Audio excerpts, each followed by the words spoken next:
બેફામ ડ્રાઇવિંગ થાય છે એને રોકવા માટે જે ના બોલ્યા.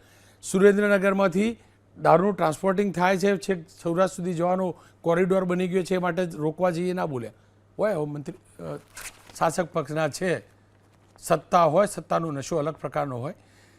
હિરેનભાઈ, તમારો પક્ષ તો સત્તાથી 30-40 વર્ષથી દૂર છે, એટલે બહુ નશો નહીં હોય, અને જે જૂનો હતો એ ઉતરી ગયો હશે. મારે આટલું જ સમજવું.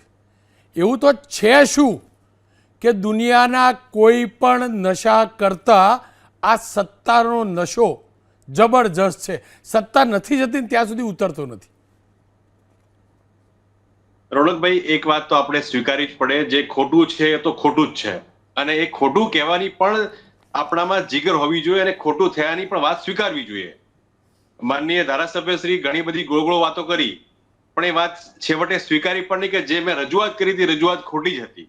નૈતિકતાના ધોરણેની વાત કરતા હો તો પણ, ફોજદારી ગુના ગણતા હો તો પણ, અને સમાજમાં જયારે એક નિષ્ઠાપૂર્વક તમે ચૂંટાઈને આવ્યા છો એ વ્યક્તિ તરીકે પણ આ વાત ખોટી જ છે.